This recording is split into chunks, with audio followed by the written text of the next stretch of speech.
అడ్రస్కి వెళ్తాము. మీరు 8:15కి 8:20కి మీరు ఇక్కడికి వచ్చినట్లయితే మీకు ఈరోజు డివోషన్ ఉంది. హృదయపూర్వకమైన ఒక లెసన్ మీకు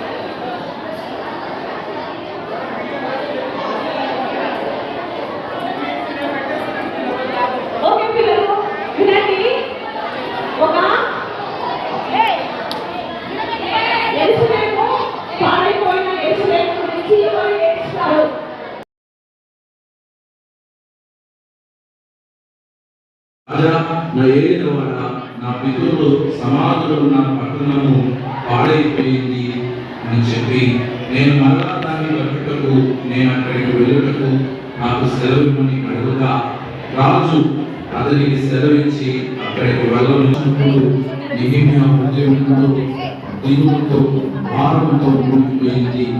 అతడు అక్కడ నిలవబడి చూస్తున్న నెహెమ్యా ప్రజలందరితో ఇలాగ చెప్పుచున్నాడు, మరలా ప్రజలందరూ కలిసి మరలా తిరిగి గోడలు కట్టడము ప్రారంభించారు. అప్పుడు సబ్లక్ వారిని చూసి నవ్వుతూ ఉన్నాడు, ఈ యూదులు మరలా ఈ గోడలను నిర్మిస్తారా? వీరెప్పటికీ నిర్మించలేరని హాలం చేస్తూ ఉన్నారు. గోడలు కట్టలేరు అని చెప్పి హాలం చేస్తూ ఉన్నాడు. కానీ ప్రజలందరూ పని ప్రోత్సహిస్తూ ఉన్నాడు. రాత్రులు వారు పనిచేస్తూ ఉన్నారు. దేవుడు మనకి తోడైనాడు, కట్టకుండా ఆపాలని చెప్పి ఆజ్ఞాపరచడానికి చూస్తూ ఉన్నారు. నెహెమ్యా మాత్రం ఎక్కడ మీరు దిగులు పడవద్దు, దేవుడు మనకి తోడైనాడు. కొంతమంది అక్కడ కావలి కాస్తూ విశ్వాసముతో ప్రార్థన చేద్దాం. దేవుడు మనకి తోడై ఉంటాడుతో ఆ పనిని చేస్తూ ఉన్నారు. ఆ యొక్క గోడలు పూర్తయిని నెహెమ్యా ఆఖరి రాయిని అక్కడ పెట్టాడు.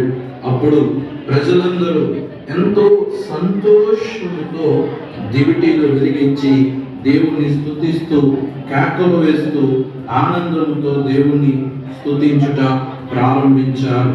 నెహెమ్యా కూడా, ప్రభువా, నీవు ఈ గోడలు నిర్మించుటకు నీవు మాకు ఇచ్చిన కృపను బట్టి నీకు వందనాలు అని చెప్పి దేవుణ్ణి స్తుతించటము ప్రారంభించాడు. ఏక మనసుతో ఐక్యత కలిగి దేవుని యందు విశ్వాసముతో వారందరూ కూడి ఈ పనిని ముగించారు. మనము దేవుని యందు విశ్వాసము ఐక్యత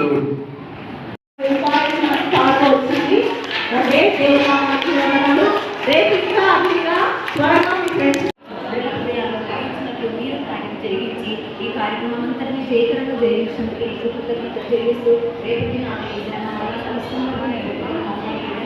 భద్రపరచమని మా ప్రభుత్వం నామంలో అడిగి తండ్రి.